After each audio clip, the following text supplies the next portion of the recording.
People are inherently, I think, narcissistic. They love it when the game is about themselves. We saw that with The Sims, the players who just spend hours creating themselves and The Sims and their families and whatever. And I think that one day, and this is something I've talked about a lot, is that I think that games will have the ability to absorb what we're doing and then evolve to fit us. That they can understand our skill sets, our interests, our abilities. And through user-generated content, through generative systems, etc., the game can actually customize itself to fit you, which is a little bit of a scary prospect. I mean, these things could basically be self-addicting in a very unique, individual way. But at the same time, I think it's going to be one of the most distinguishing characteristics between games and any other form of media that's come before it. We've already seen kind of this rough trend of some games that really were more about the real world rather than about fantasy worlds. And then more recently, games that were kind of meant to improve you, to actually have an impact on your life. And the recent rise of social games is really games that are centered on you and your local friends and your network, etc. So I think, for a lot of people, what we used to consider virtual worlds are really becoming the real world. I mean, there's no major distinction between the two. We used to have this kind of major distinction of that's virtual, this is real. And I'm hearing less and less of that. I think that as people have aged, in terms of entertainment, it's a fairly, even distribution of how much people enjoy linear entertainment. I think, movies, TVs, stuff like that. Interactive entertainment, there's this wave coming from the younger ages, moving upward very rapidly. So the interactive arts, digital arts, etc., is something that's kind of sweeping through our culture in an interesting way. And I think that, we kind of, the model used to be that as kids we would have these artificial experiences, through play or story or games, and over time they would taper off into adulthood and we would start supplanting that with real experiences.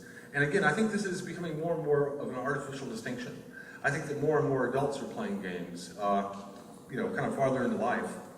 And I think that the value that we place upon these worlds is changing as well. I think that there's a certain amount of information, records, etc., that you have in the real world stored in atoms, and more of that going into bits. And I think if you look at the investment by age, we see that transition happening very rapidly.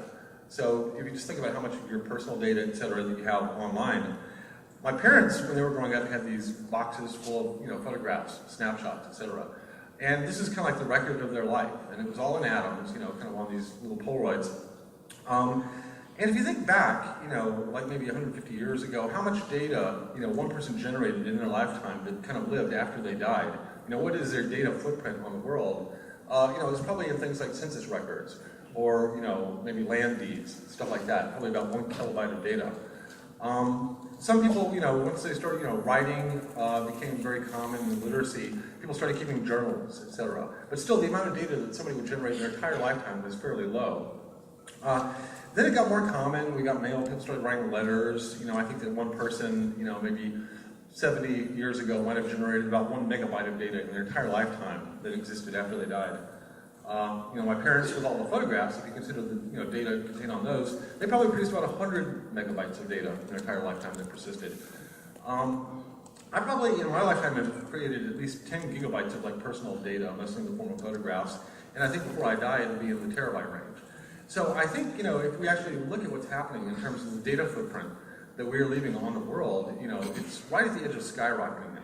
And I think that there's some half-life to that data. And I'm not quite sure what these numbers are, but you can imagine, after you die, let's say you left, a terabyte of data, at which point is half that data lost to the world? And I think that half-life is extending as well. So in some sense, as we go through the world now, we're leaving this huge digital wake. And that's, the digital footprint we used to leave out there used to be on all these disconnected little islands, on your PC over here, or on these floppy disks over there. But as everything's moving to the cloud, all these islands are starting to connect. And so I think the persistence of that data is going to be, much more than it has been in the generation before us. Have any of you seen this show, Caprica? It's a offshoot of Battlestar Galactica. It's kind of interesting. It happens before Battlestar Galactica. It's set in Caprica City. This is before the Cylons took over and blew everything up. It's really about the rise of the Cylons. But it deals a lot with virtual worlds. And the kids, the teenagers put on these holobands and they go off and they kind of do these hedonistic experiences. But one of the cute things in it is they even have their own version of basically Grand Theft Auto, which is New Cap City. And it's actually an interesting game because they have permadeath. If you die once in that game, you're out of the game forever. And it totally changes the behavior in that game compared to, let's say, an online GTA. But The central premise of the show is that the main character has found a way to basically scrape the entire web and then build an avatar of herself. And I think that it's a really interesting concept that we leave enough data footprint out there that if you scrape all that together and combine it in an intelligent way, you actually could create something that was a pretty interesting representation of yourself. Now games, as an art form, we have established genres that we work in. And these are peaks kind of in this area that we've discovered and we mine. And of course there's King of the Mountain, everybody trying to have the top game in the first person genre, etc. But clearly there's a much larger set of peaks out there that we have yet to discover. And that's something I think that's, right now is accelerating tremendously with indie games and all that kind of stuff. But that really, even this whole thing with games, is a subset of a larger group of what I would call general play experiences. And I think this is the direction that our industry really is actually heading towards. And even play itself is starting to infuse reality, infuse the real life in all different areas. And I think more and more people are seeing the value of play, even outside of entertainment. It's amazing how many times I've been approached by different companies, organizations, whatever, and because I make games, they say, "Oh, we want to take our thing and make it game-like," And I mean, it's just extraordinary how many different things people decided they wanted to make more of a gaming experience.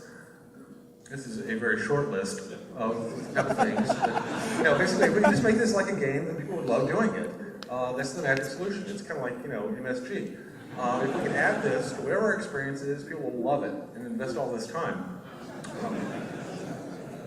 There's this guy, Roger von Oyck, and he's kind of a creativity consultant.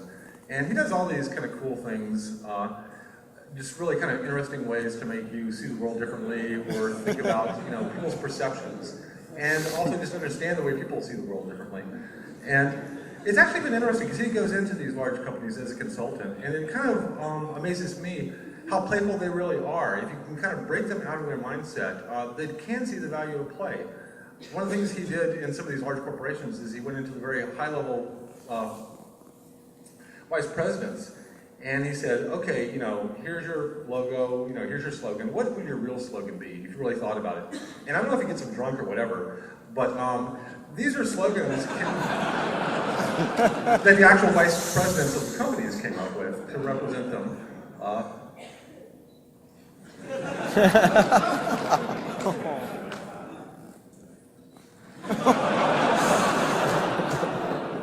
think this one's my favorite, but you can imagine.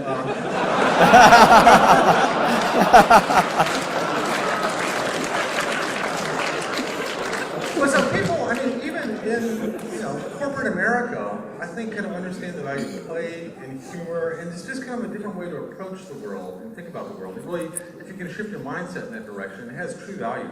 I think, I see games, continually starting more and more to infuse everyday life, not just other people but my own. Things that we used to think of as very kind of geeky, nerdy activities are now things that you just hear mainstream people talking about all the time. When I wake up in the morning, I always get a cup of coffee, and I found that over the last couple of years, I'm still half awake, and I go grab my cup of coffee, and then I pull out my DS, and I start playing Advance Wars. And I play Advance Wars for about 10 minutes in the morning. And I probably played that game more than any other game in my life, by the way. But for me, it's part of spinning my brain up. And it's not that, I have to have a gaming experience. It's just that, for me, it's a way to kind of relax, but at the same time, kind of spin my brain up. And I don't really feel awake, and I play about maybe 10 or 15 minutes of Advance Wars while I drink my coffee in the morning. So it's just kind of a natural part of my everyday life. When you think about how much games have evolved over the last 40 or so years, it's just incredible. And they've been evolving within this much larger entertainment landscape. And I think they're really taking their place within this larger landscape as well.